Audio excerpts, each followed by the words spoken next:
Blog Talk Radio.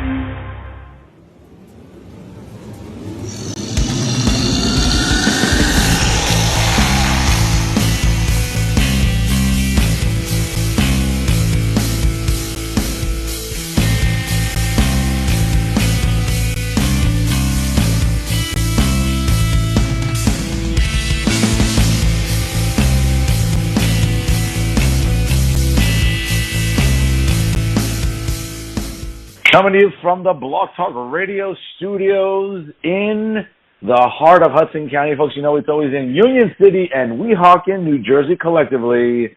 This is Working the Marks here on Blog Talk Radio. And folks, I am New Jersey's premier award-winning journalist, the Professor, Fernando Uribe, and he is New Jersey's premier wrestling analyst, the glorious PBR joined us here this week on Working the Marks. What's going on, baby?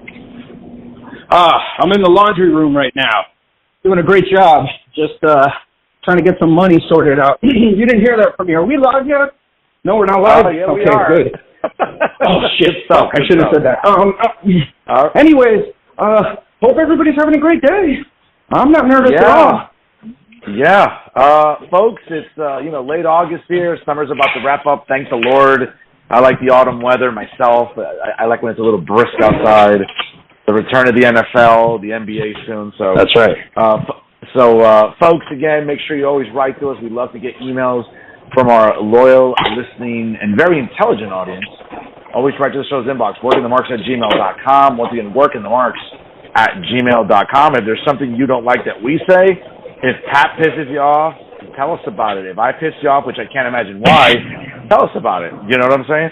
So make sure you do that, as well as making sure that you follow the show on Instagram @working_the_marks.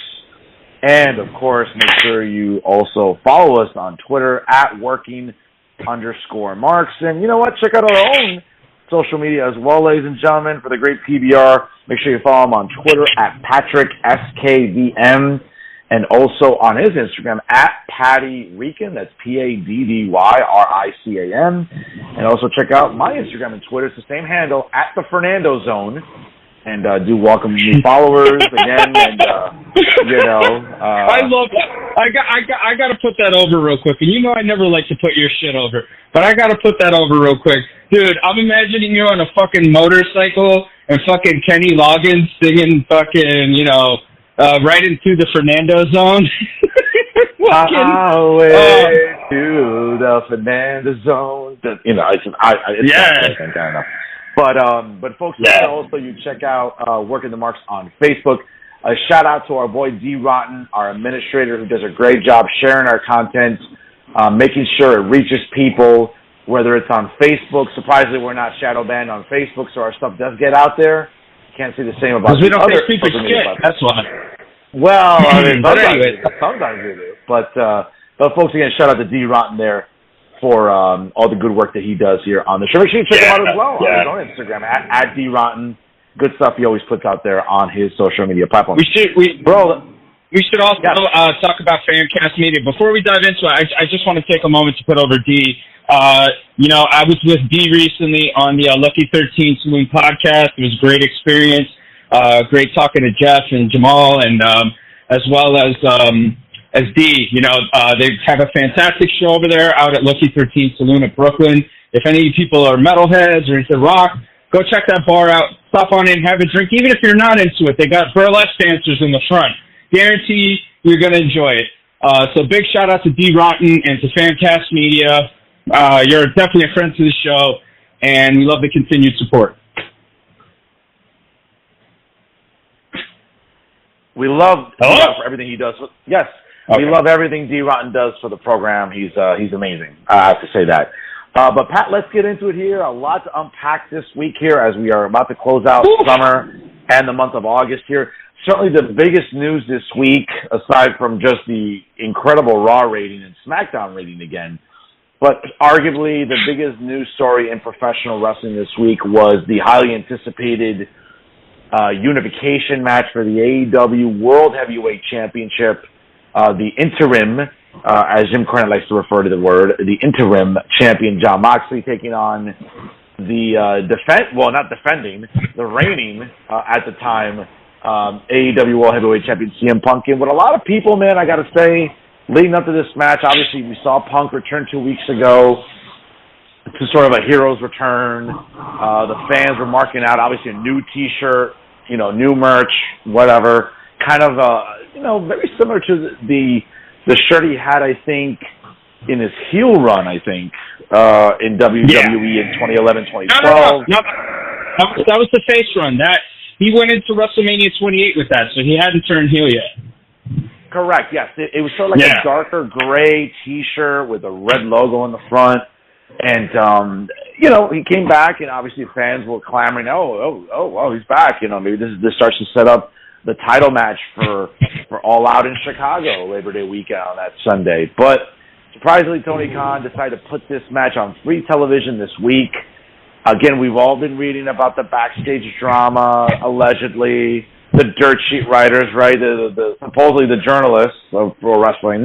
They would say Meltzer, Sean Ross Sapp, even Wade Keller, which I was surprised because I hold Wade Keller in such high regard, was even buying into this stuff. But apparently there was a lot of drama backstage. Maybe there wasn't.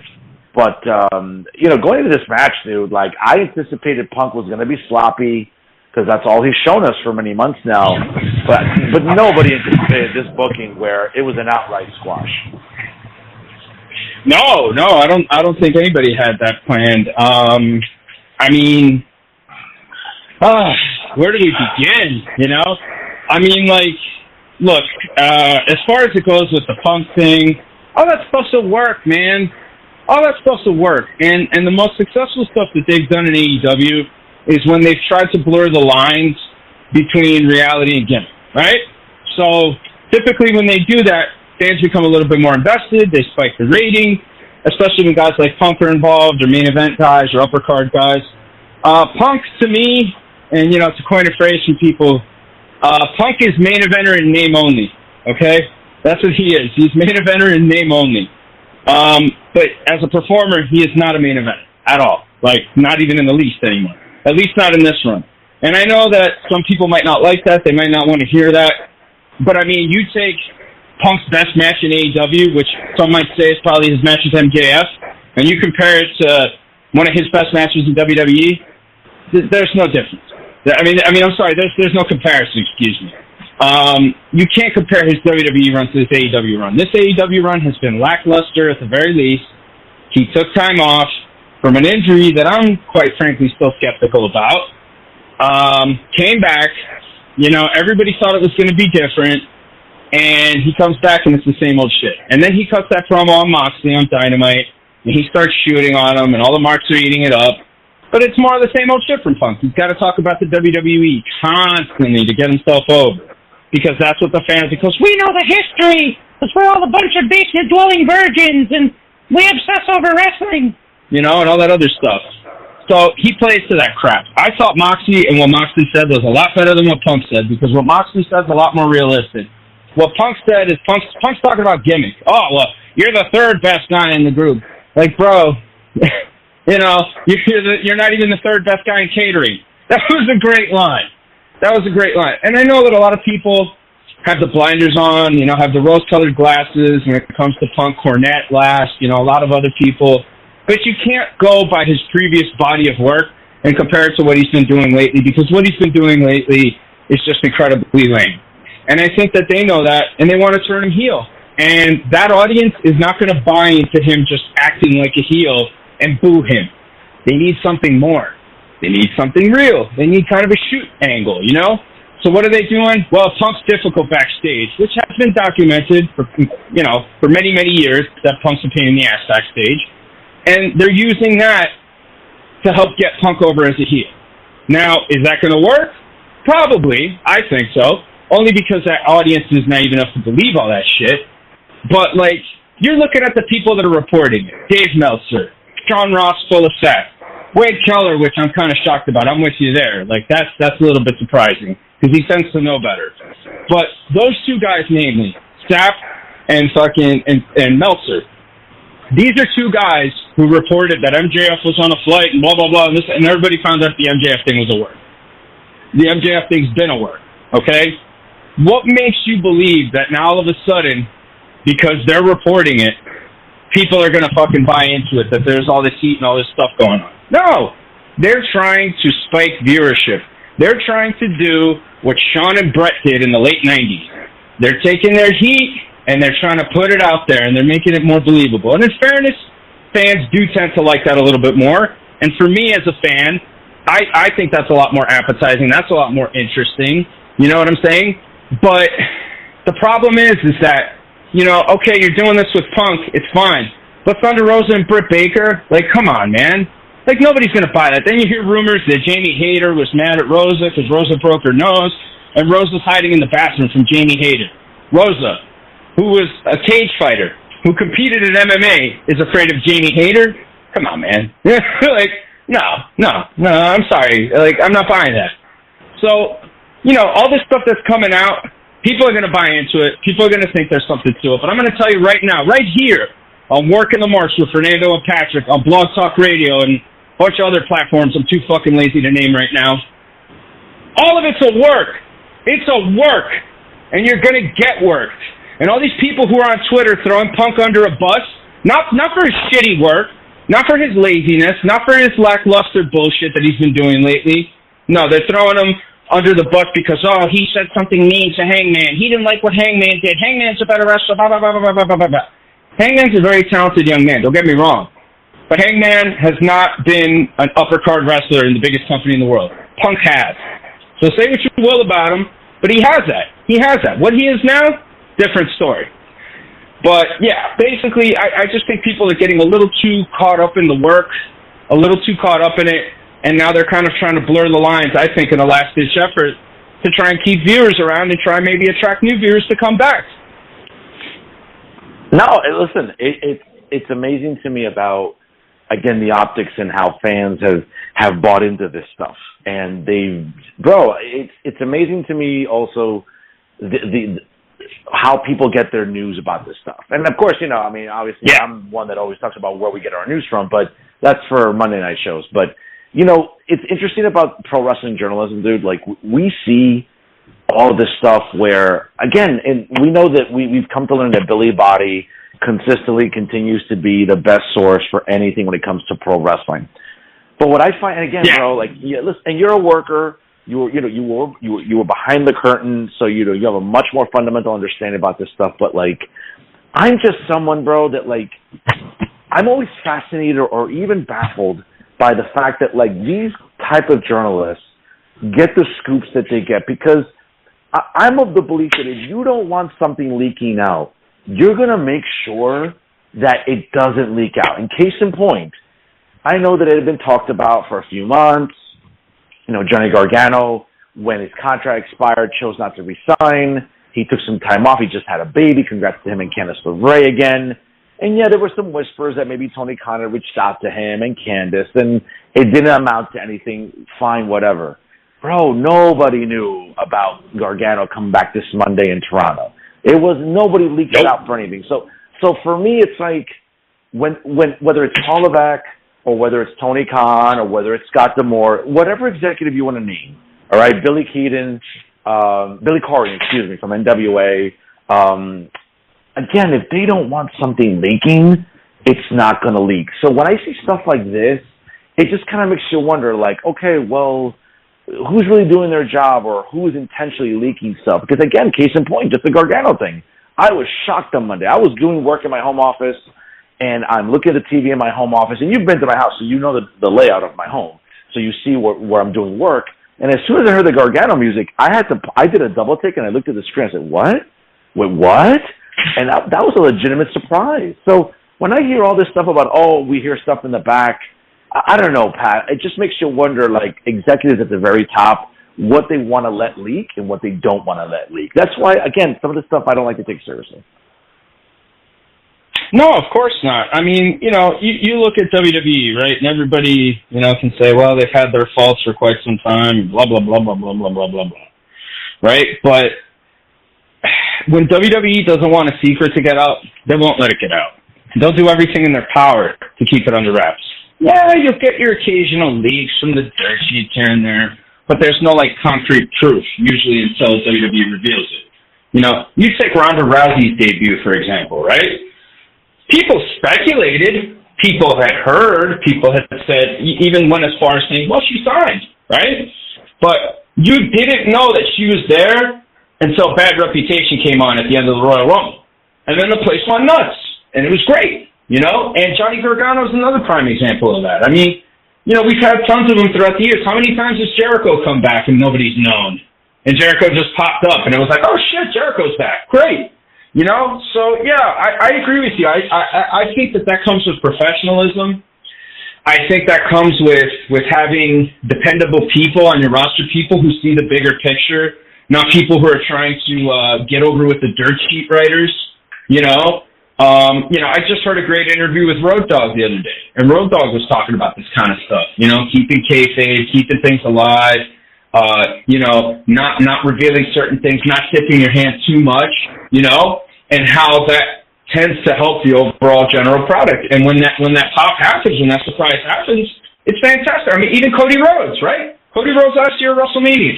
I mean, everybody, he signed, he's in, that's it, he's debuting, blah, blah, blah. And Body reported it, right? Which, again, you know, people could say whatever they want about Body as a person, his beliefs, whatever, who cares? At the end of the day, the guy delivers reliable wrestling news.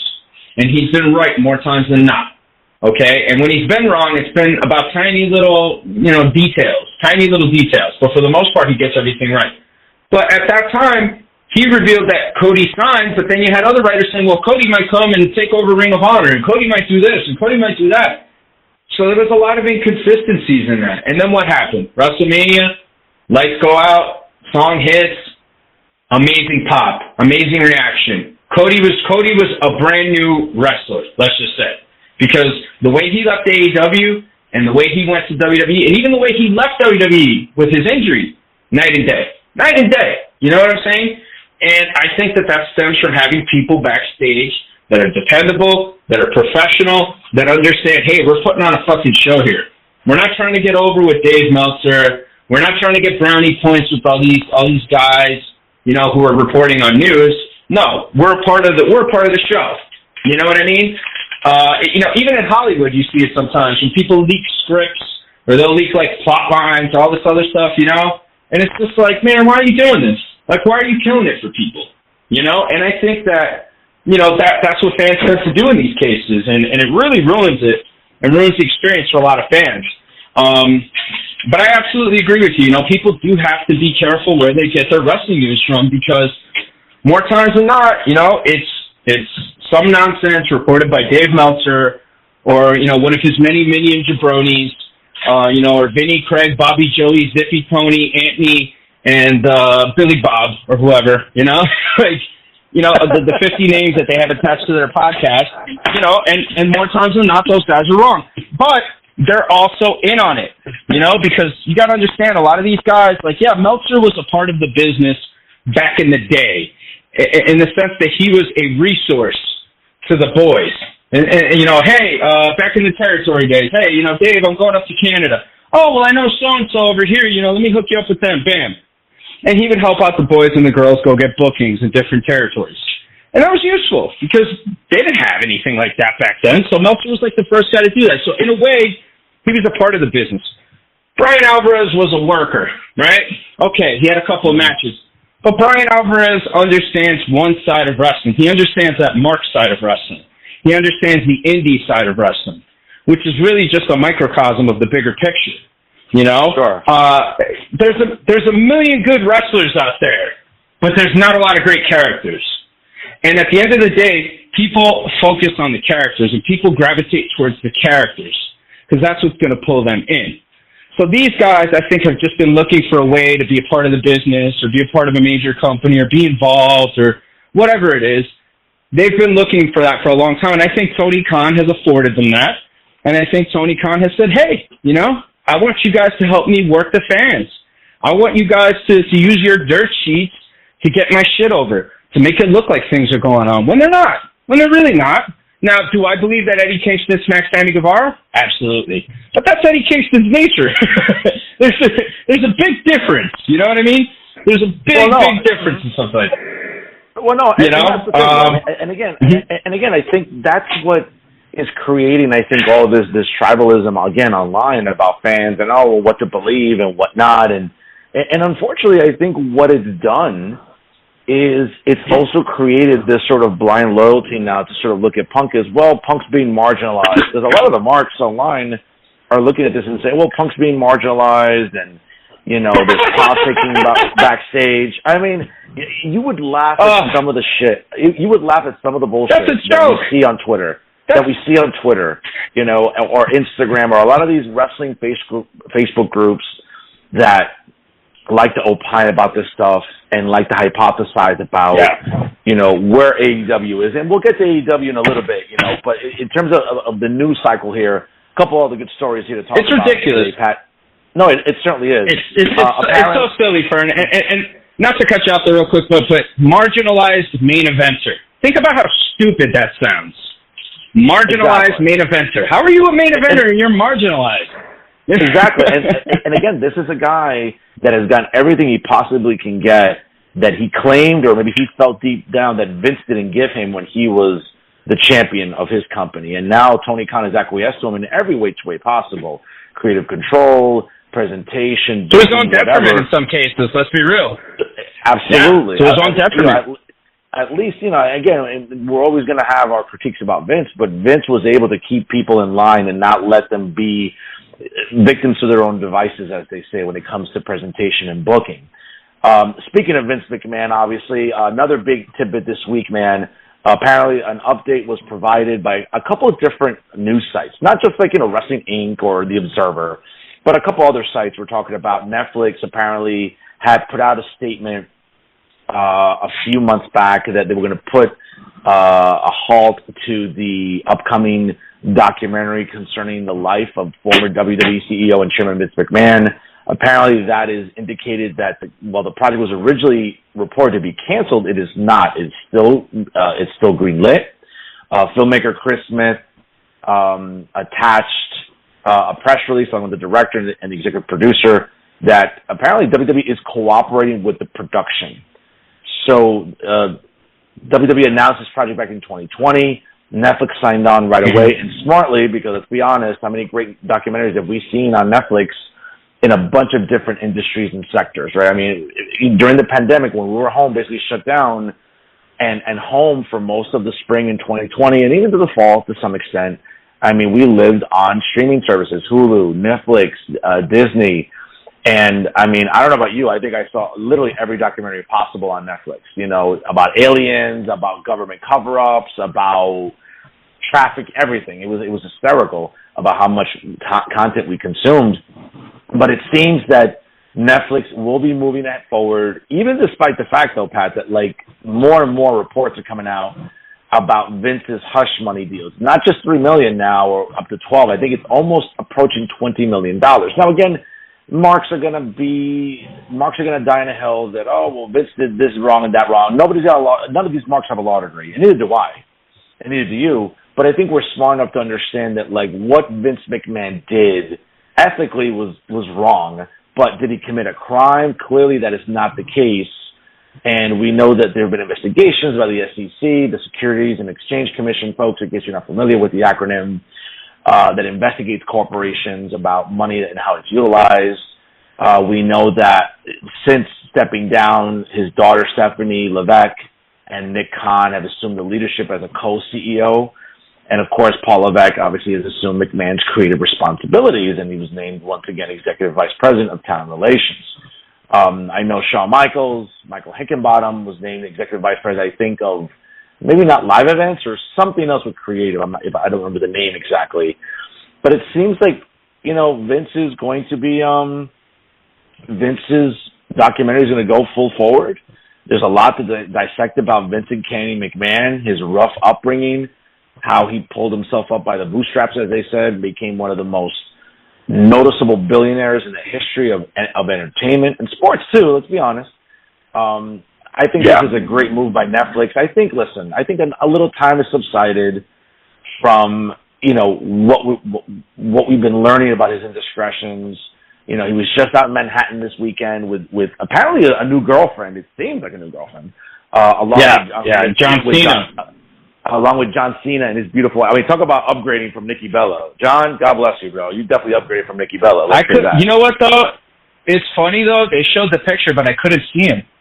Oh, I don't know what it was. I just couldn't see him.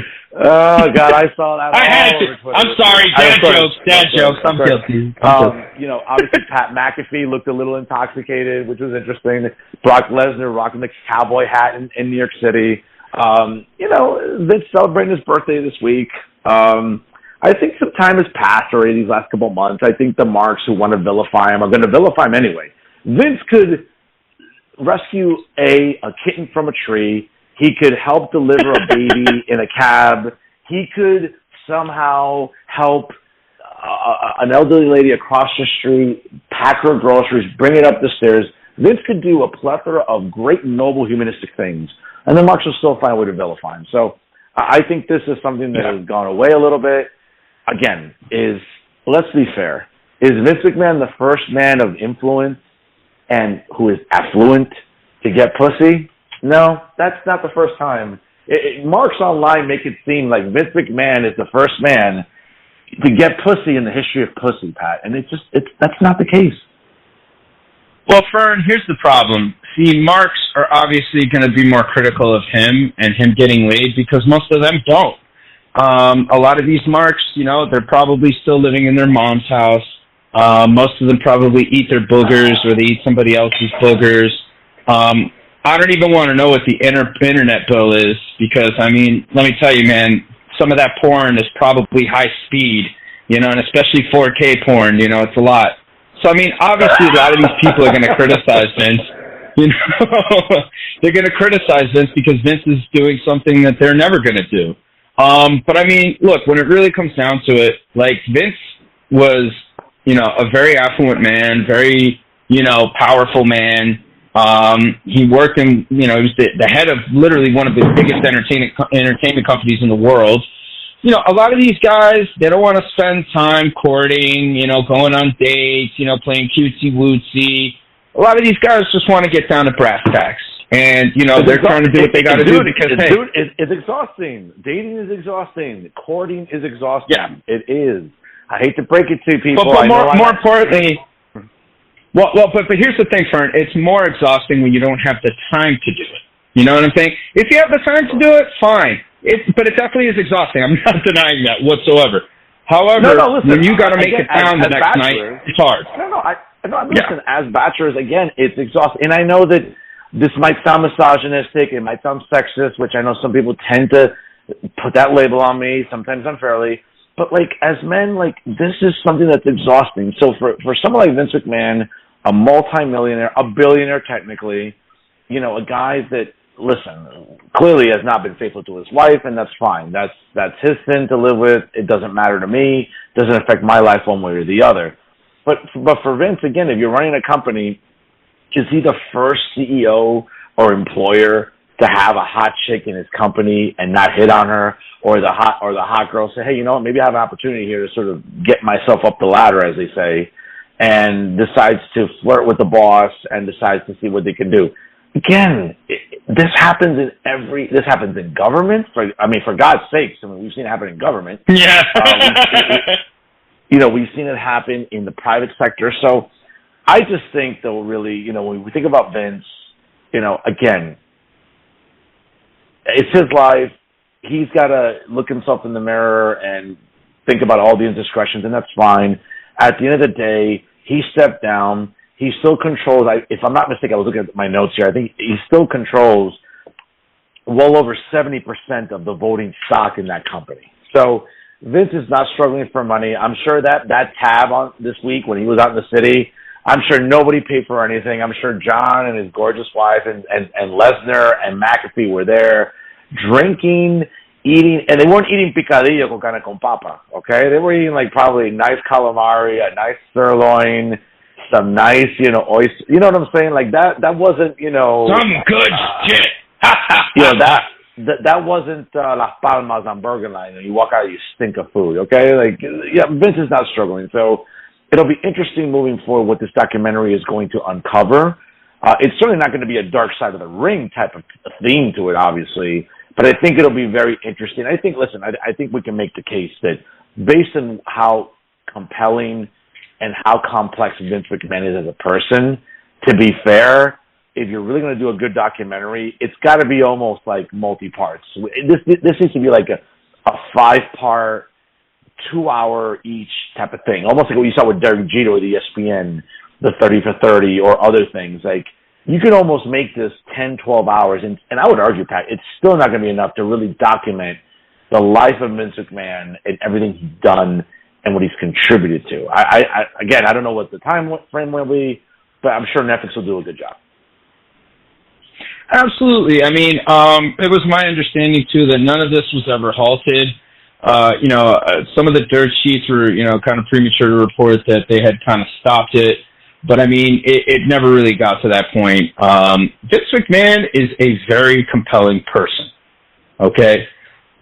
Whether you love him, whether you hate him, can't stop talking about him if you're a wrestling fan. Yeah. There's a lot of... Absolutely. Yeah, absolutely. I mean, and there's a lot of very strange wrestling fans that hate Vince McMahon for literally no reason, simply because he didn't push the talent that they liked. And they have this blood vendetta against this guy, a guy who they've never met, a guy who's literally, all he's ever tried to do is put on entertaining programming for his fans, okay? A guy who has squashed many a beef for the sake of bringing back a talent to make the fans happy. And I mean, like, a bunch of other things that, like, I mean, I can't even begin to list right now. But, I mean, like, there's people out there that hate him. And it's strange to me. It's very, very strange to me, Pat, remember, the hate is predicated on, again, the tribalism that marks exhibit and also the fandom. I mean, case in point, I mean, it might not be a comparable example, but we're both Yankee fans. And today it was announced that apparently Hal Steinbrenner made a statement that Brian Cashman will return in 2023. Jesus Christ, I'm livid about this because I loathe him. Not because Brian Cashman took money out of my pocket, not because he didn't show up at my birthday party when I sent him an invite. No, I dislike Brian Cashman because, again, I don't like the way he, as an executive, runs the team or who he acquires or who he disposes of. But, again, that's the fandom in me. I'm not saying that I'd be a better GM. Well, actually, I would say I'd be a better GM. But the point is that the fandom, especially for marks in wrestling, really gets the better of them because they can just be like, you know what, I hate Vince or I hate Bischoff back in the day because he didn't push who I liked and he didn't push this angle, which is money, which is what worked. And, again, in our minds, and I think that tribalism and fandom is what drives the toxicity for wrestling fans and for Mark specifically. I'm sorry, I cut you off there.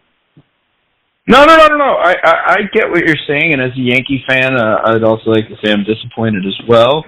But, I mean, with Vince, I just think it's a lot more visceral, man.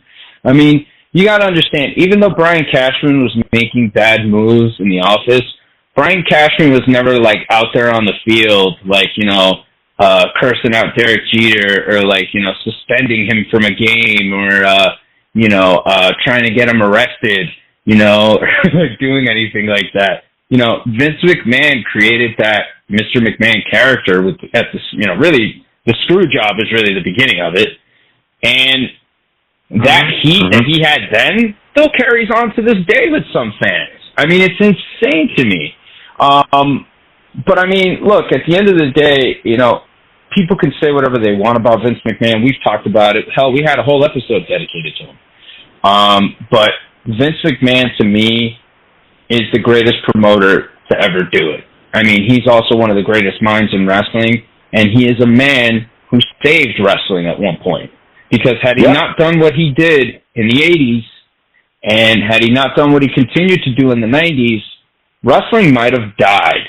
It might have died, And Vince has had more hits and more stars than just about flop. Really more hits and more stars than flops in his entire career. Well, okay, he's had some bad moments. Don't get me wrong. Pat, to be fair, he's had. If we're being intellectually honest, I think this is where Mark struggled with this. I think this is where Mark struggled in the discussion. He's had more hits. He's had immensely more hits than misses, and I think fans struggle with that reality when it comes to Vince McMahon and it comes to looking at his body of work. Are there some things that, again, we've talked off the air about it, like in the 30-something years of booking of Vince McMahon, have we agreed with every single booking decision? I have not. I know you're more inclined to do that. I have not. For reasons we can articulate on another episode. But, again, we can go back and forth on that. But the thing, though, about Vince now, it'll be interesting, again, since he stepped down, how this documentary is going to portray him. And I'm sure, listen, they're working with WWE. This is not Vice. It's not Dark Side of the Ring. You're not going to be getting, salty ex-employees that want to just throw Vince under the bus. Like, this is going to be, for all intents and purposes, it's probably going to be an extension of what we're seeing with A&E, which, by the way, these Legends biographies and these Rivals series these last few Sundays have been amazing. Going back to last year, I mean, I think they're very well done. Mm-hmm. I wish they were a little bit longer than 2 hours, because I think sometimes there are some personalities that merit. I mean, I'm not saying you want to make this 6 hours. I mean, Jesus Christ, but sometimes I think 2 hours does a disservice, especially with commercials and everything. If you gave me a solid commercial-free 3 hours, I think that would be great for a lot of these specials. Even ones that I haven't liked, like Lex Luger and the Bellas and Goldberg. I mean, I like substance. Again, because I'm such, I think it's more the academic in me. I like so much specificity that, I don't care how long something is in terms of a documentary, its duration. I just want, specificity and detail. I think that's what a lot of fans like. Now, again, transition away from Vince, though, Pat, I mean, we're looking at some numbers here. By the way, that's a nice word. That's a nice word, specificity. I would like to say that is the word of the day on Working the Marks today, specificity. The professor has provided you a word of the day.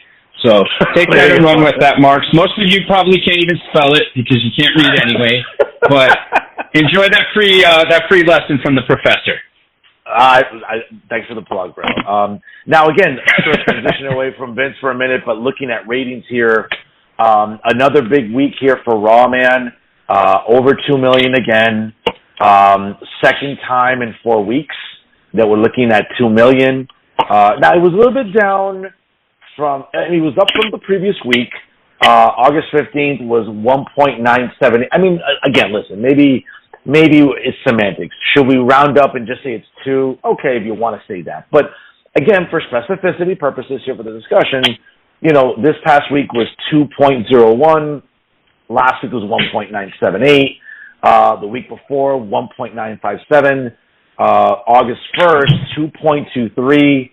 And the Raw, I believe, going into SummerSlam, or I think the Raw going into SummerSlam was 1.9. I think for all intents and purposes, that was probably the first full week that Paul Levesque had assumed all creative control of the product. I mean, bro, forget about the demo. I don't care about demos, unless you're really invested in marketing and products and consumerism. I mean, that's what that number should mean to you folks. But Pat, look at these numbers here. Raw continues. Never mind SmackDown. SmackDown's been in the 2s for months now. Yeah. But Raw, aside from just the rating, Raw itself, when you look at it as a program, I mean, listen, we've talked about this off the air, and I know that maybe this is the mark in me coming out. But there are just some things that Paul's doing that, again, and we've talked about it off the air. I don't have a crystal ball, because if I did, I'd be able to pick the Powerball numbers a lot better. But it just seems that it seems like every switch that Paul is flipping is working. It seems almost like a pitcher, every pitch he's throwing, down the plate is just cutting, it's getting movement. Everything seems to be clicking. And I think Mark's sometimes get emboldened by this wouldn't be happening with Vince. We wouldn't be seeing the U.S. title featured prominently the way it is. We wouldn't see Karrion Kross. We wouldn't see Dakota Kai. We wouldn't see Johnny Gargano appearing on Raw. We're hearing rumors that Bray Wyatt could be returning as The Fiend. Again, that's speculation. I think the ratings, I think what we're seeing in a different product on Raw for at least, a full month now, I think is really emboldening Marks to be like, oh, thank God, Paul's a breath of fresh air. How long that lasts, that love affair, remains to be seen, though, because they'll turn on Paul soon enough. Oh, yeah, absolutely. It's only a matter of time. You know that. I mean, look, obviously there was going to be a difference, like I've told you before, Vince, when Vince was younger, obviously his booking was better.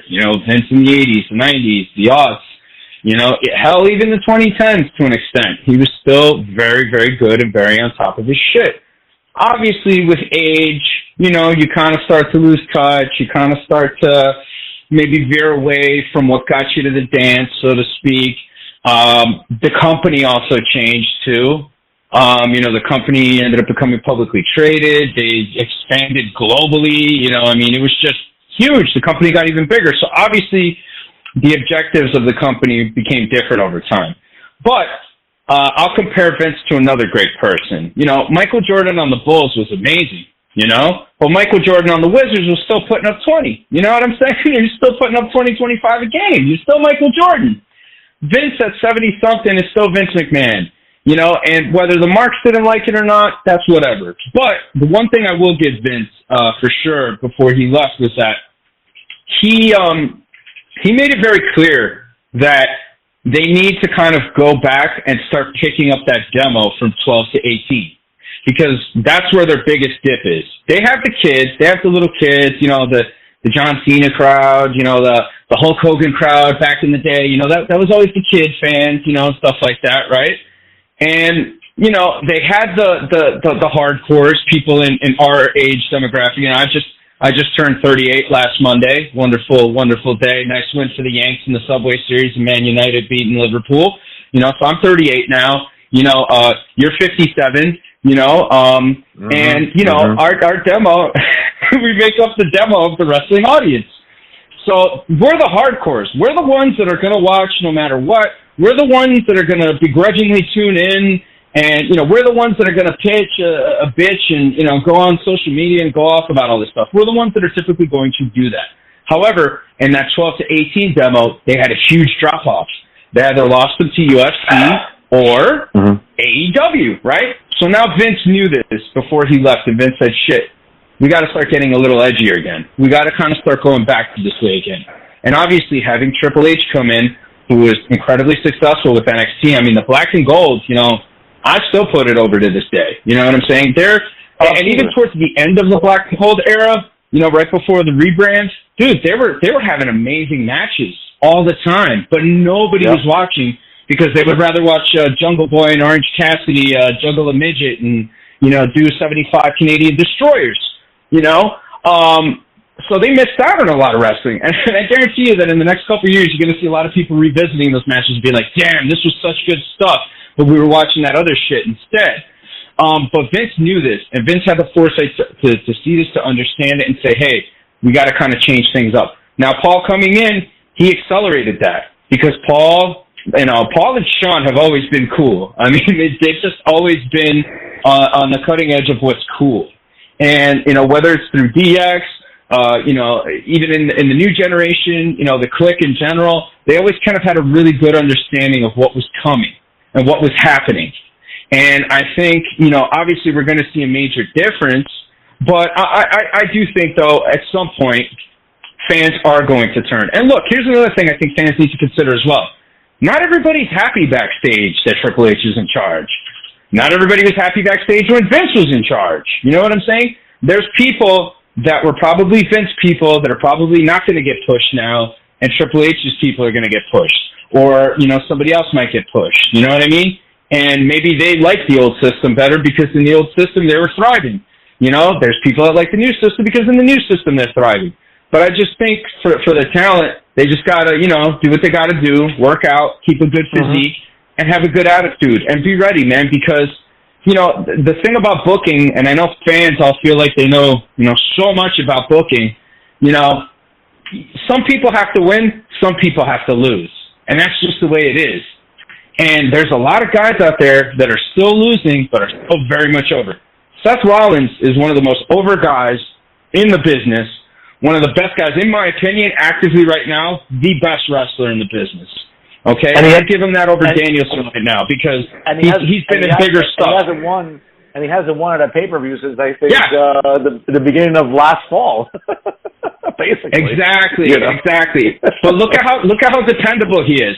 Whenever they need somebody to come in and put in a shift and have a great matchup with somebody and elevate somebody, he comes in and he does that. And by doing so, the fans love him even more. Shawn Michaels in the second half of his career. Yeah, he won the world title, whatever, blah, blah, blah. But Shawn Michaels lost more than anything else in the second half of his career.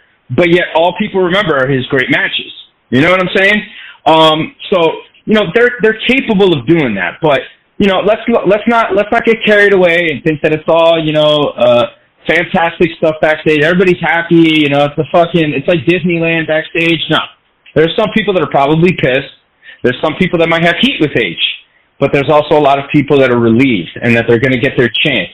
And you can see right now that Triple H picked his pet projects and he bought them back because he's really convinced that with, proper presentation and with their ability to put in a shift, that these athletes and these superstars might thrive.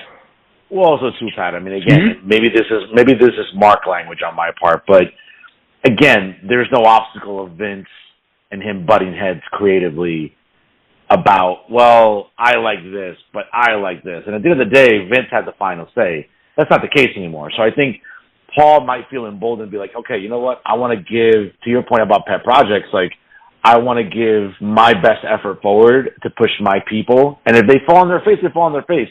But at least I can control this, as opposed to, like, remember the perception that once they got called to the main roster, that Vince didn't know how to use people, right? Didn't Dr. Uribe once say something like, which Disco Inferno confirmed this week, right? I know it's like one sample size, but it's like, hey, bring up Karrion Kross, you take away Scarlett, you put a demolition helmet on him, it looks stupid. And a lot of fans just didn't like it. Even Disco was like, well, that was just dumb. Paul probably was like, hey, let's go with what works. Let's go at least with what looks like it works. And we'll see what happens. Karrion Kross debuts next week on SmackDown. We'll see. It's those little things that maybe fans are saying, well, you know what? Paul doesn't have to deal with Vince anymore. It's Paul's show, so either Paul falls in his face or Paul just takes the ball and runs with it. Thus far, in 4 weeks, he seems to be running with it unobstructed. Well, in fairness, in regards to Disco, I got to say that he's maybe a little more invested with Kross because Kross was his student. Like, he trained Kross from the very beginning. So, obviously, he's going to be very invested in him. Chris Bay, that's another guy that Disco trained. And both are good workers. They are. I mean, look, at the end of the day, it doesn't matter what they give you. They could give you a fucking dildo helmet. You go out there and you figure out a way to get yourself over, you're going to get yourself over. You know what I'm saying? I'm not saying that he didn't put in a shift. I think some of his issues leading to his release were something else. But as far as it goes with what he was doing out there, some people could argue that it was silly. I look at it like, hey, they're trying to market this guy like an action figure. They're trying to sell this guy as an action figure. That's the way I saw it, personally. Was it as good as the stuff that he did before? No, not really. It wasn't. Let's be fair. The in-ring stuff was more or less the same. Obviously Scarlett, adds to it because she's kind of, in my opinion, the star of the equation. I also have a finer appreciation of Killer Kross now that I found out that he's Puerto Rican. So I kind of like him a little bit more. But regardless of that, I still want to see... Folks, you gotta love the cultural tribalism here, folks. I'm working the mark. You gotta love it. Hey, when Valerie Loretta is killing it on the main roster, you're gonna be gushing, okay? Nobody's gonna be able to shut you up. I mean, and they can't shut you up already. So imagine then, okay? It's gonna be even worse.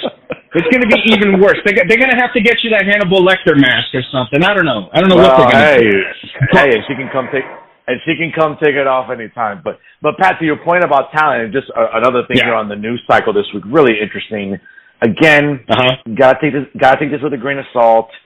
A few reporters talked about it. I'm still waiting for Billy Body to confirm it, but apparently there's been a lot of backstage issues in AEW recently. Apparently, PW Insider, well, again, it's like 50-50. You either take it seriously or you don't. It's really hard to quantify how dependable they are. But apparently, Khan indicated in the backstage meeting this week, he had a mandatory backstage meeting with all the talent where Kenny Omega, the Young Bucks, and Chris Jericho addressed them after Tony did. Apparently, people are indicating that the chief legal officer, Mega Patek,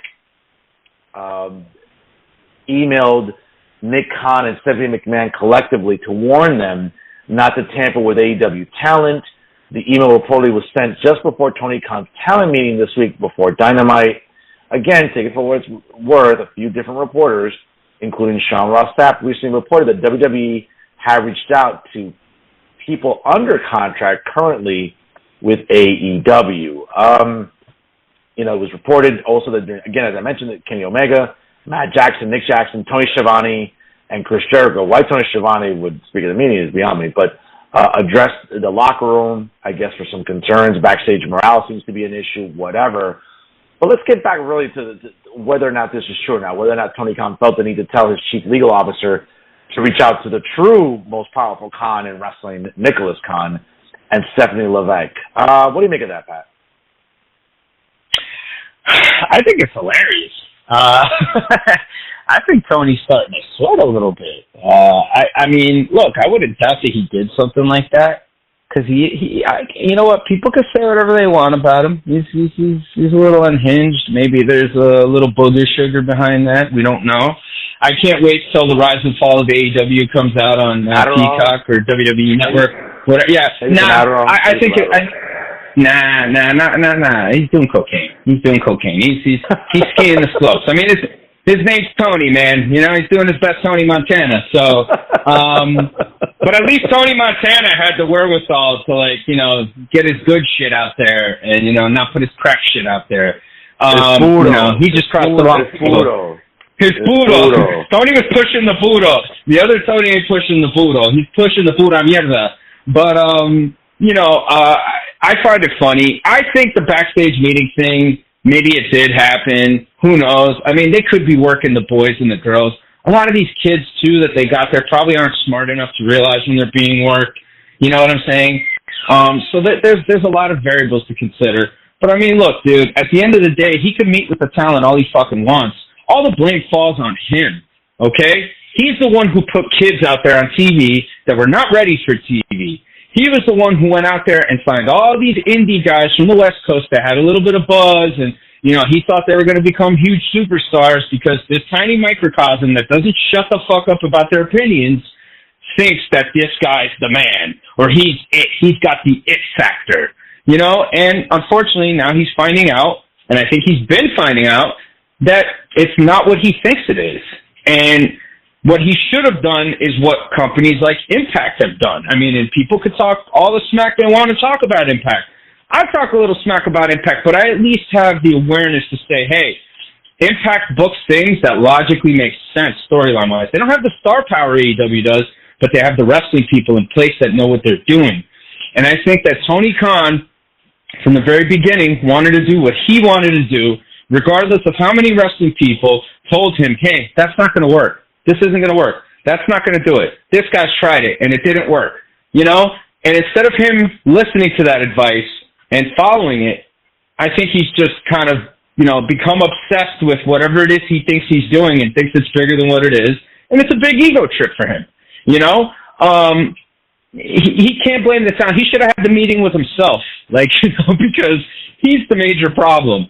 Because he's the one who had all these superstars at his disposal, people that all the marks and all these people cried about, oh, they didn't use this guy, and he's not being used the right way. I mean, Miro's played more video games than wrestled.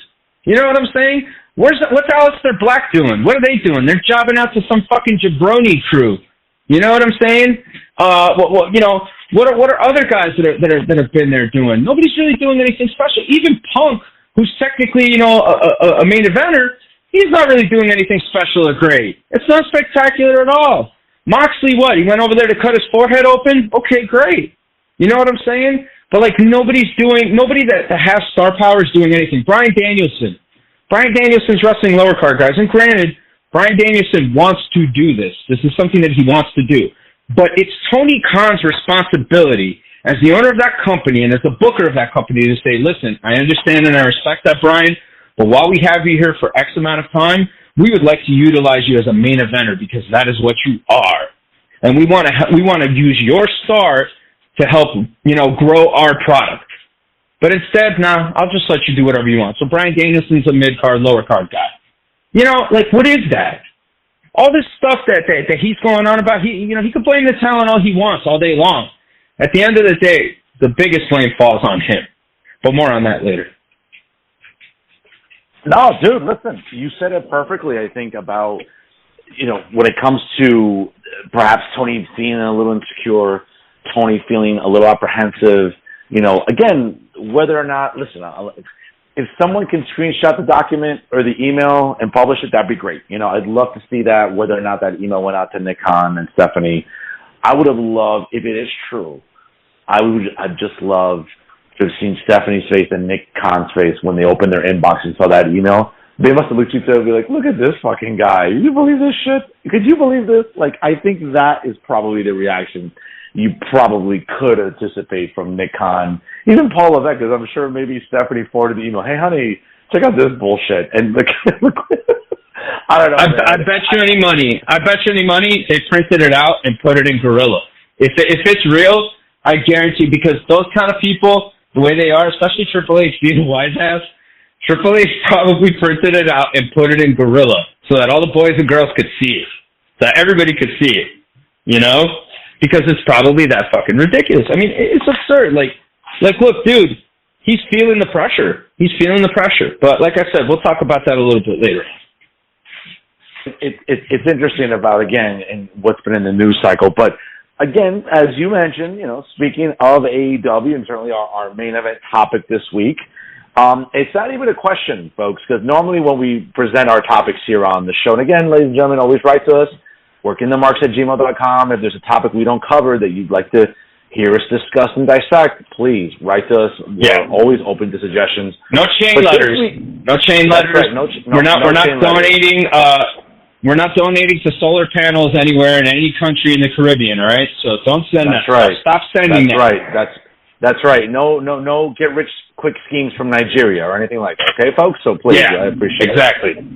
Now, normally we ask a question on the show, Pat. We're not asking a question this week. We are making an emphatic, bold statement that is predicated in facts. AEW is in serious trouble. Okay, and folks, and what I predicate this on, and again, being a man of science, a social scientist, I'm always about data and numbers. Here are some numbers, folks, that should alarm you if you're an AEW fan, and more so the AEW apologists, which really comprise a lot of the Mark audience. Okay? I'm going to take you back, folks, and again, it's a little laborious, but bear with us here. The very first episode of Dynamite, as we're approaching the 3-year anniversary on October the 2nd, debuted at 1.409 million on TNT. Okay, I'm not going to bother with the demo number. That's something that Brian, Vinny, Craig, Joey, Johnny, Jerry, Jimmy, and everybody else like to talk about on Wrestling Observer Live. We're more intellectual on this program, ladies and gentlemen. Okay, and of course, the following week, October the 9th, it dipped a little bit to 1.018. It dipped again to 1.014. And it fluctuated for most of the rest of 2019.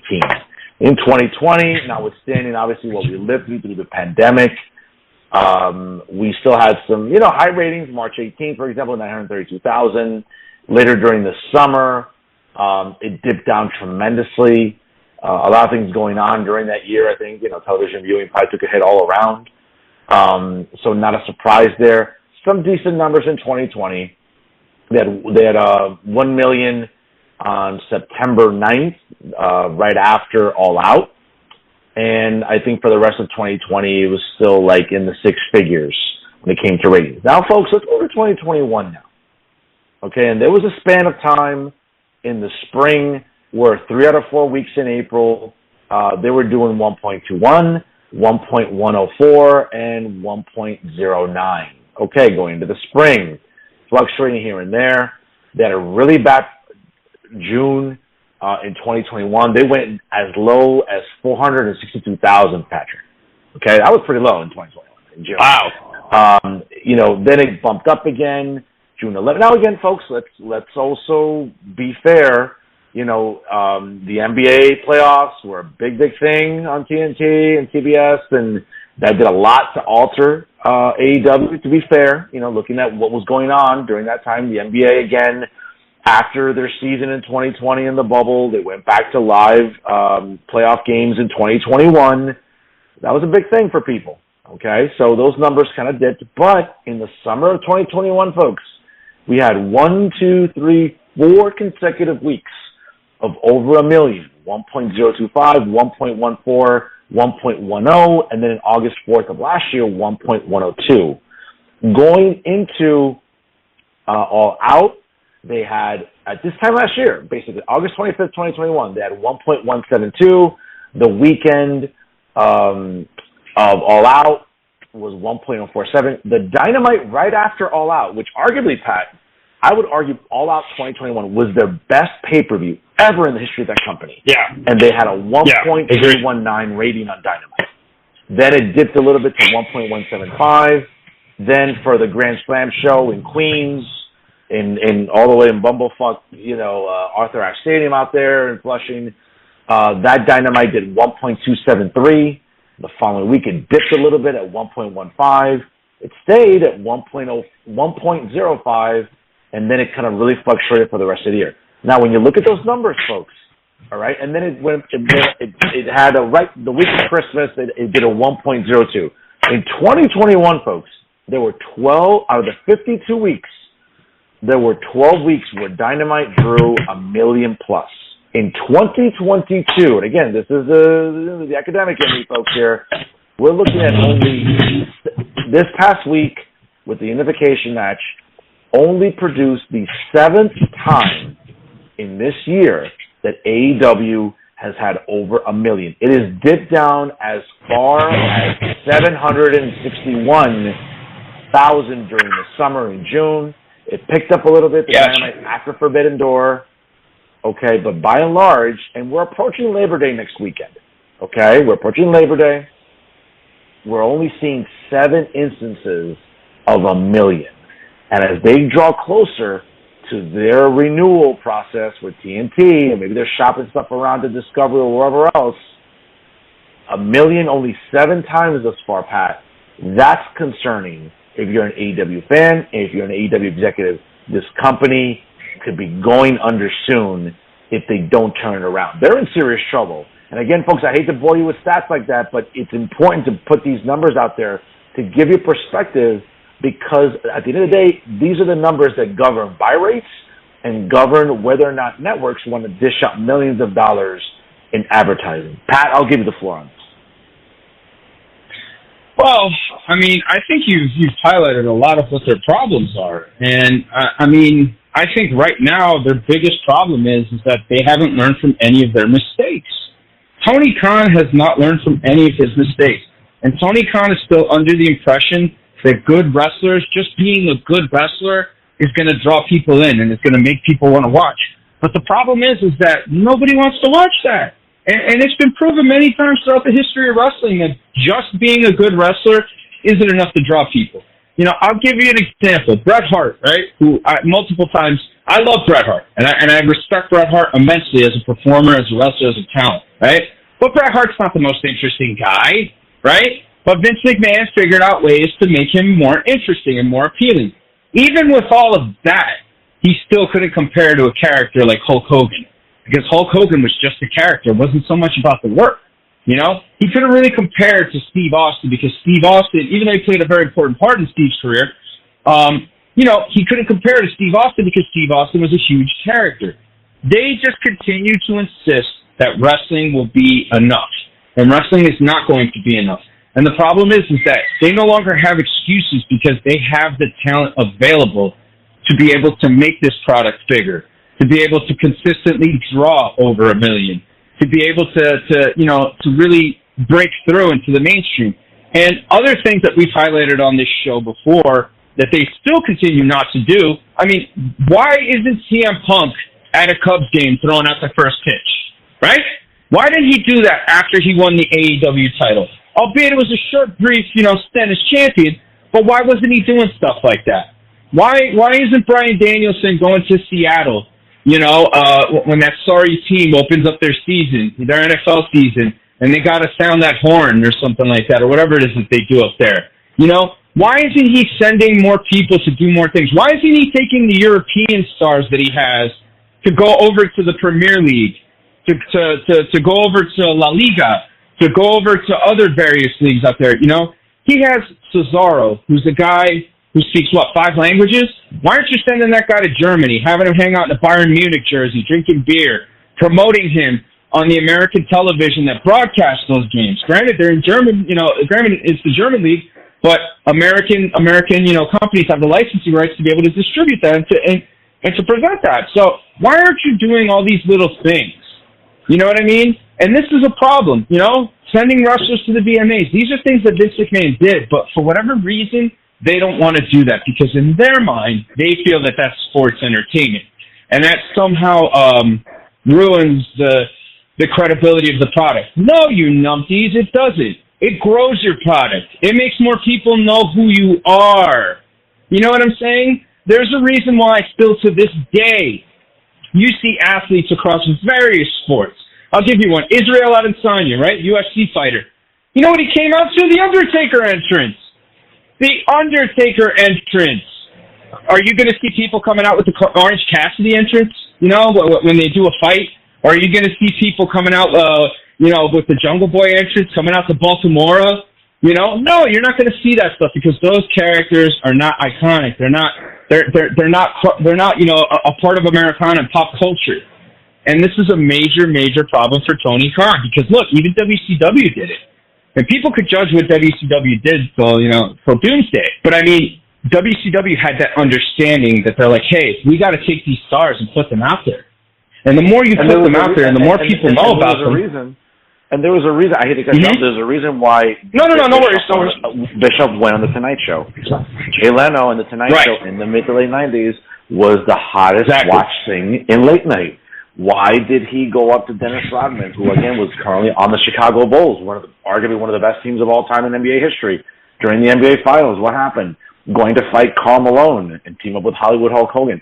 It's these pop culture crossover things that have worked. They've worked from, let's be honest, from the WWF / into WWE, into the NWA, WCW, even AWA, even World Class Championship Wrestling, again, every wrestling promotion has found a way to incorporate names that mean something that help get crossover appeal. Again, listen, to your point about the Video Music Awards, I mean, not that people really watch MTV too much anymore. It's not really what it used to be.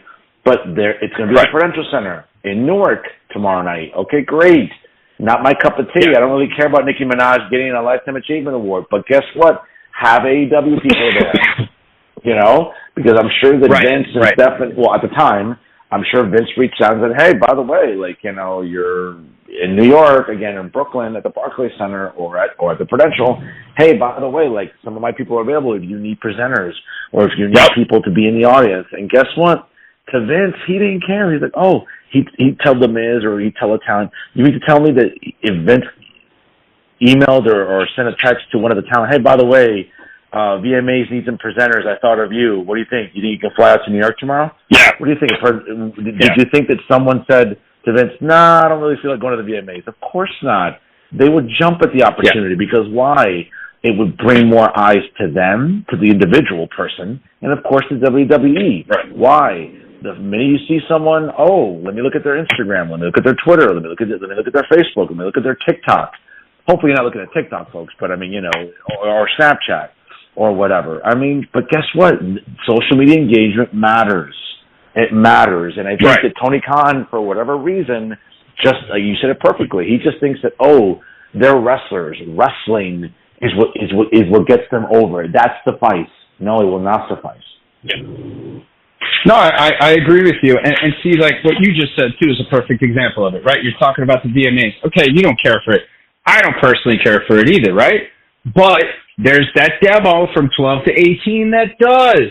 And when they turn it on, it's cool for them to see their favorite wrestler there, because to them, they're going to think, oh, shit, that's my favorite. Oh, shit, that's an AEW guy. Oh, man, that's my guy. Blah, blah, blah. You know, and it excites them, and it grows the pot. And now people are going, well, who is this person?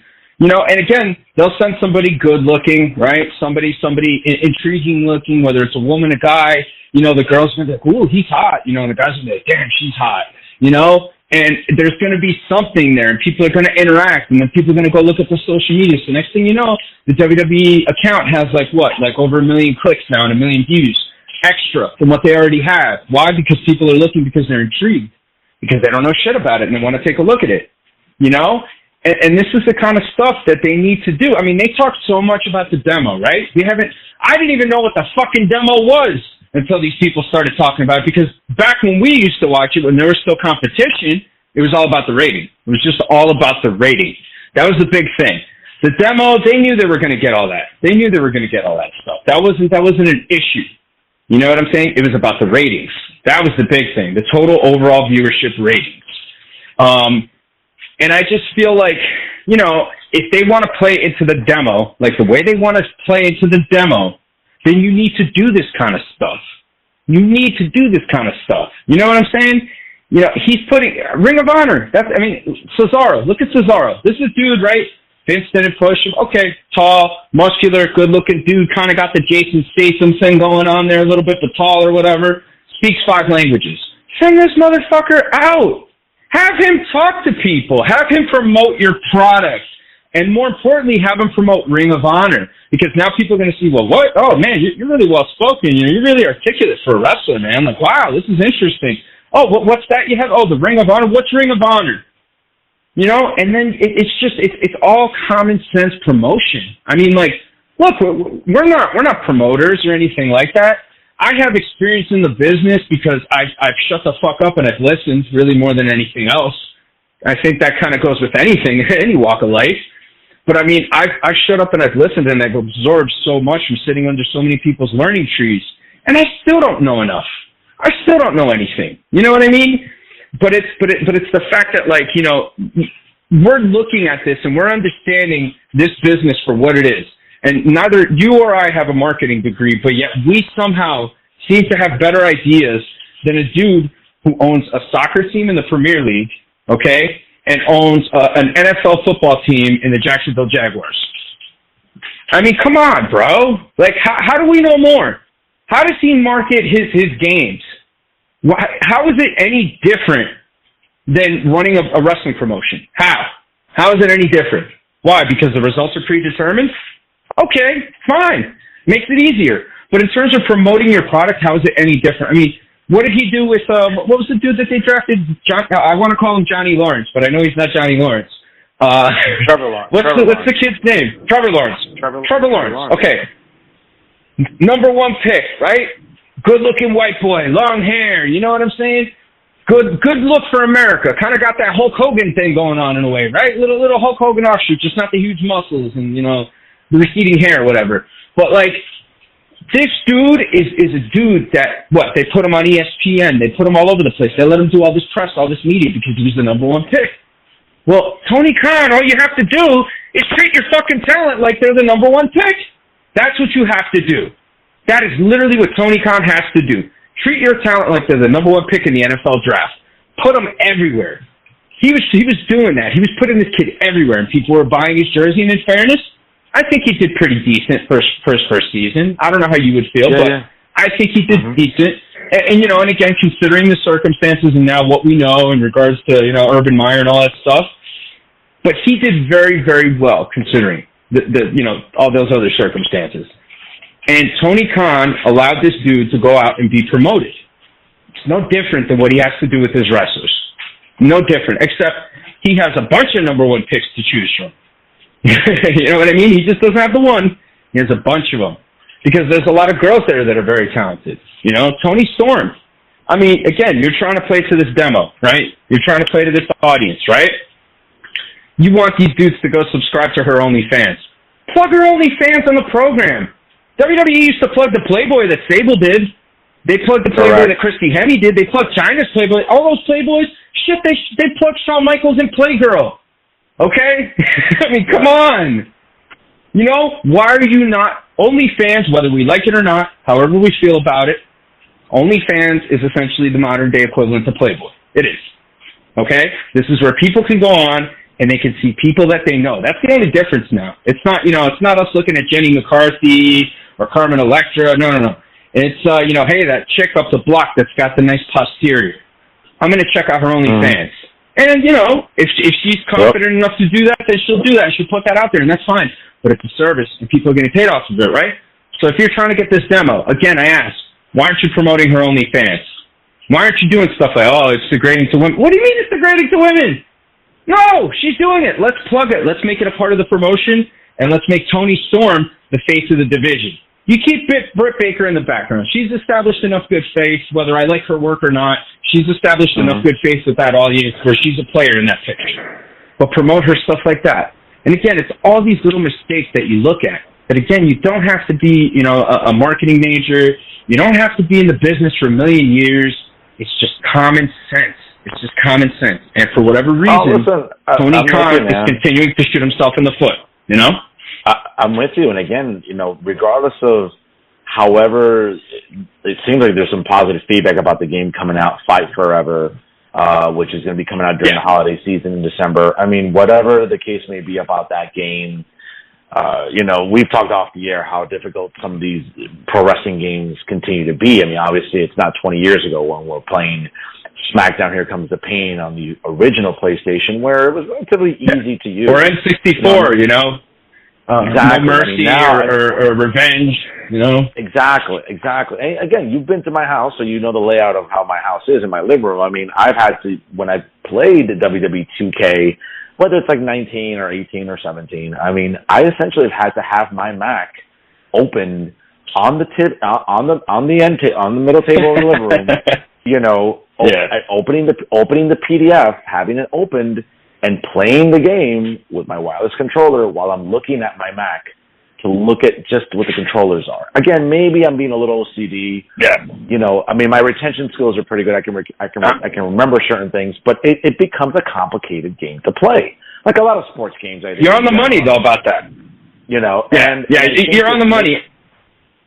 And I think AEW is probably going to fall prey to the same circumstance. And I think that, again, they're going to have to do really well. People, listen, that mark audience, not all of them like video games. I mean, sometimes you see the most obnoxious signs in the crowds, right, which you all see on Botchamania.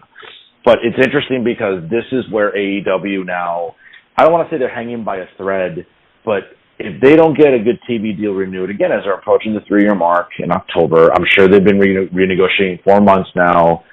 Tony Khan obviously is shopping it around.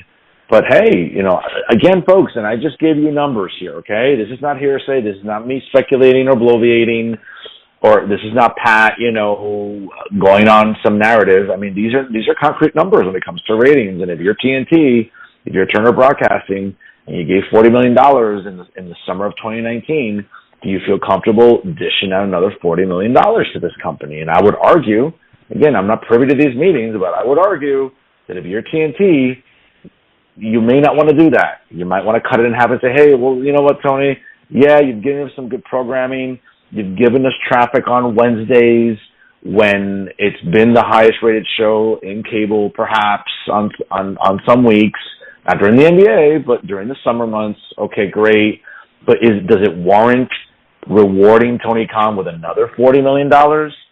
I would argue no. But that's me. I'm not an executive. I don't sit in those meetings. I'm not the attorneys trying to make a compelling presentation for or against. But if you're Turner Broadcasting, I'm sorry, you shouldn't be too enthused to be just dishing out, $40 million again. No, not at all. And getting back to your video game point real quick, it's simple. And if maybe by chance somebody, Tony Khan, whoever's listening to this, I doubt it, but, we're not trying to unlock a safe. We're trying to play a video game. And it feels like you're trying to unlock a safe instead of playing a video game. So let's make a simpler engine here. You look at the Warner Brothers Discovery deal, right? You look at that merger. You look at everything that's happened. They cut Batgirl, They canceled a few TV shows. Titans, Doom Patrol's kind of on the line. Young Justice got canceled, which was, a pretty good cartoon show. And I'm a bit of a comic nerd, more of a DC nerd. So, I can tell you that, this stuff it was interesting. It was well done. And they ended up canceling that without even thinking twice, without even batting an eyelid. Okay. They were just, bam, done. So what makes you think that Tony Khan is going to get some kind of special treatment, some type of preferential treatment or compassion from these people when they cut a movie like Batgirl that, whether people liked it or not, was probably going to make a couple $1 million, was probably going to draw more people than whatever Tony Khan's doing, and they canceled that, okay?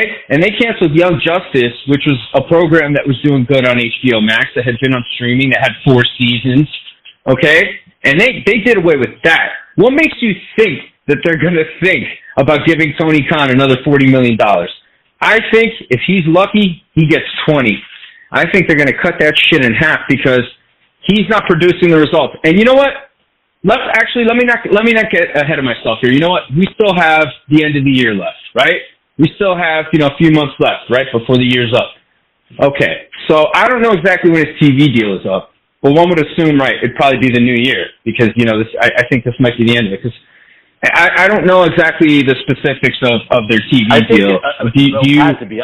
Pat, to be fair, I think if we're looking at the logistics of it, I mean, the first episode on TNT was October 2nd, 2019. So you would, again, I don't want to assume, but I think we could maybe safely conclude that it's got to be right coming up on it. Sometime.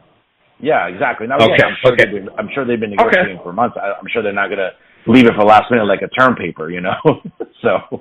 Yeah. Well, however impossible it might seem, okay? And I'm sure that that even if they did negotiate, they're probably not going to announce the official details of the deal until, that specific date, whatever it might be, maybe in October, right? But Tony Khan, however impossible it might seem, still has an opportunity to kind of save his hide just a little bit and kind of show some sort of promise going into the new year, okay? He has an opportunity to at least try and close out, these months or these weeks, going into All Out, after All Out, maybe leading into October, to at least try and get at least 2 to 3 solid million viewer ratings. I know it sounds impossible based on everything that they've done now, and we don't know what's going to happen at All Out, but from what we're reading, the card doesn't really look very thrilling. I got to be honest, the card last year looked a lot better, okay? You got Jericho and you got Bryan Danielson. Jericho's wrestling as the Lionheart again. That's not the kind of matchup that Bryan Danielson needs to be in. I'm sorry. It's just not the kind of matchup that he needs to be in. But it's the kind of match that Tony Khan needs him in because he's paying Chris Jericho a butt ton of money and he needs to justify it, right? Okay, So that's one match. And then you got Moxley and Punk for the title again. Punk coming off that squash, right? Which, by the way, let me tell you something.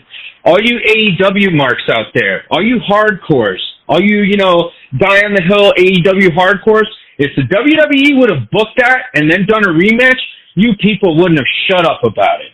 Okay? So don't be hypocrites. Don't be hypocrites. That's all I'm going to say. But, I'm not excited for this match. I'm not into this.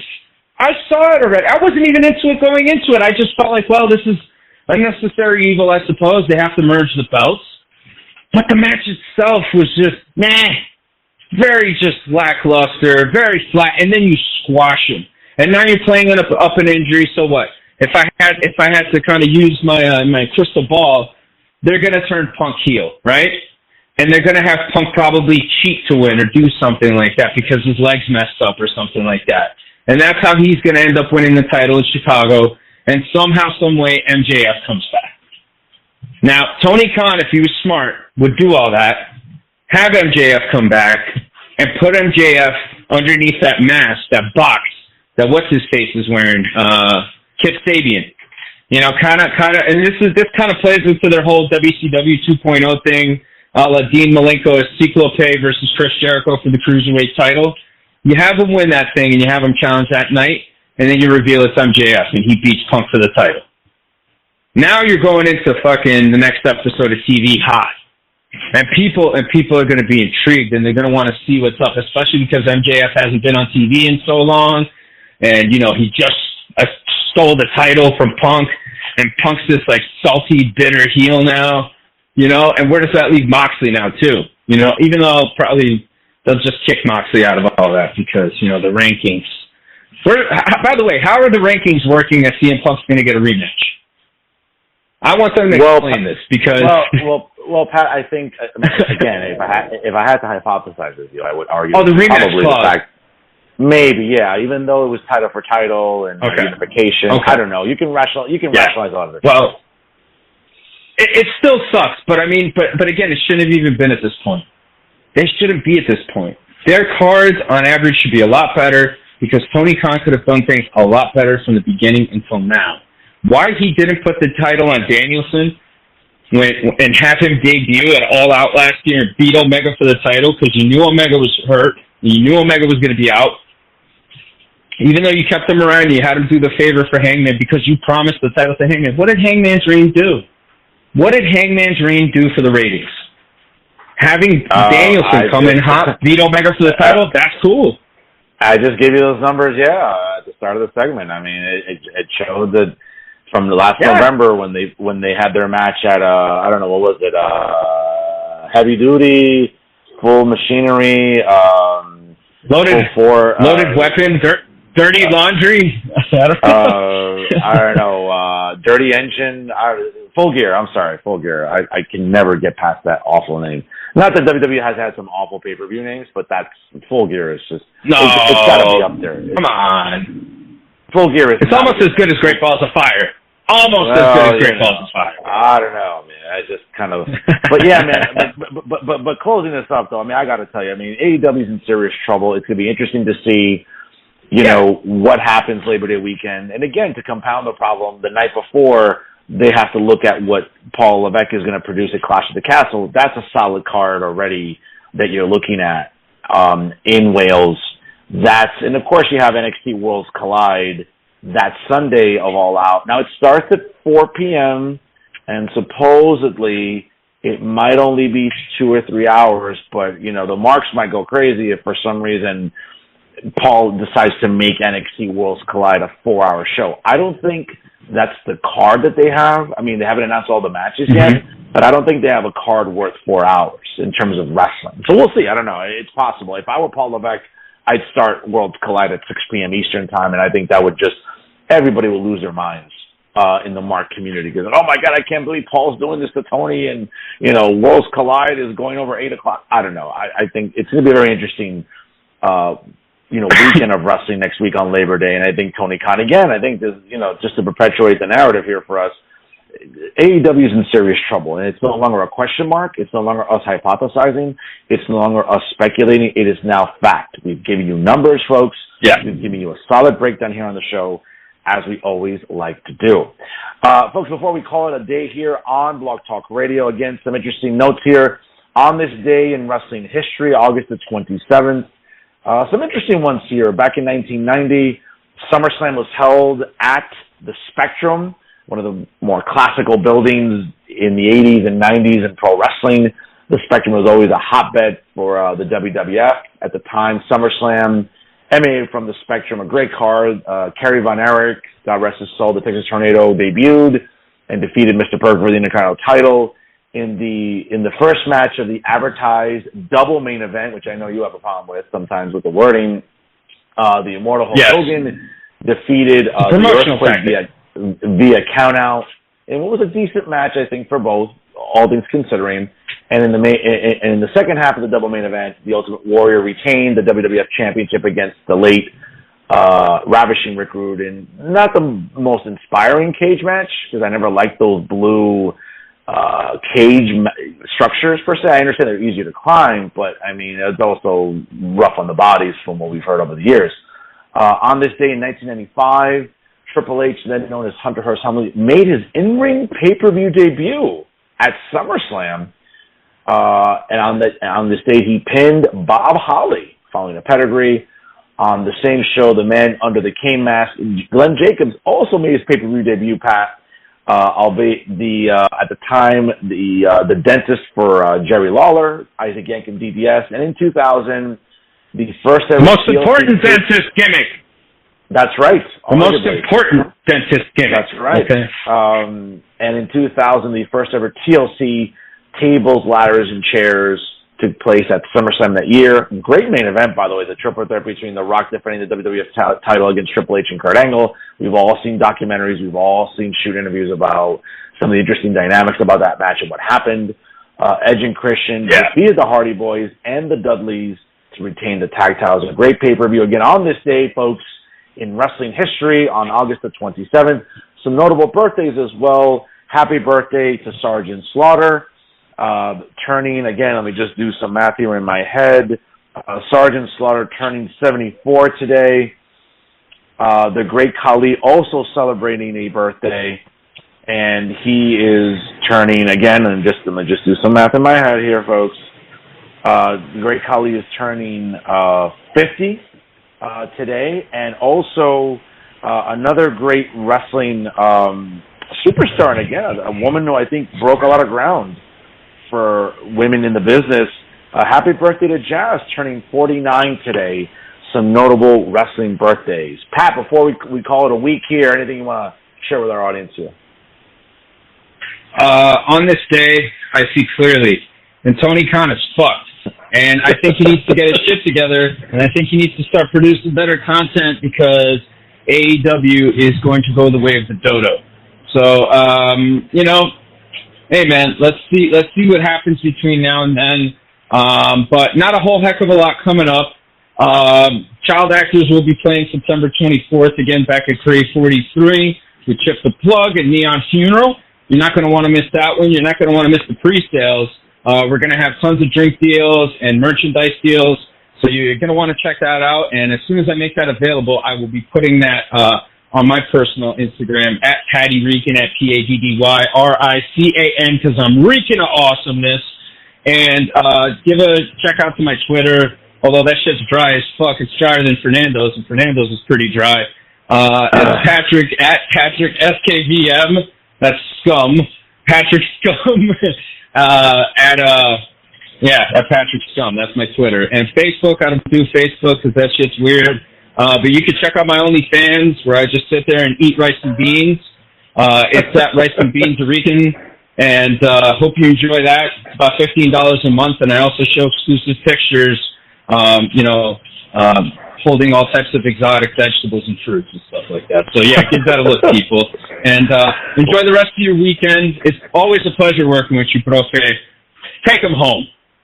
Well, I got to tell you, folks, you can write to the show, workingthemarks@gmail.com. We love your comments, and we welcome your feedback. Make sure you follow the show on Instagram at working_the_marks. Make sure you check out my own Instagram at the Fernando Zone when it's not being shadow banned, and also on Twitter, which surprisingly I get away with more stuff on Twitter than I do on Instagram. And I say some really egregious things on Twitter, folks, and that has not been flagged yet, so go figure. Make sure you follow the show on Twitter at _marks, and certainly check out my own Twitter as well, at the Fernando Zone, for all my pithy political observations with vigor that I put out every day. Check that out as well. Make sure you check out Working the Marks on Facebook. Special thank you to Dee Rotten for all of his administrator duties and the great job that he does. And again, for Dee Rotten listening to this later today, my apologies. I will make sure that for our next episode, the new theme song for Working the Marks will premiere on the episode, so you definitely want to keep an eye out for that. Folks, listen, when it comes to what's going on in WWE, AEW, NWA, Impact Wrestling, New Japan Pro Wrestling, and everything going on in the pro wrestling / sports entertainment community, nobody does it better than Working the Marks here on Blog Talk Radio. He is New Jersey's premier wrestling analyst, the great PBR. I am New Jersey's premier journalist, the Professor Fernando Uribe. And folks, every single week, nobody does it better than us because we are always working the marks here on Blog Talk Radio. Special programming note, it is Labor Day weekend next weekend. We're going to try to figure out how to get a show in. I'll be in Vegas for Labor Day, and I know the great PBR will be doing his thing during Labor Day weekend. We will make it a point to have a show recorded, folks, for all of you loyal listeners. But again, we love you all, and thank you for supporting us here every single week on Blog Talk Radio. And always remember, folks, let's keep on talking.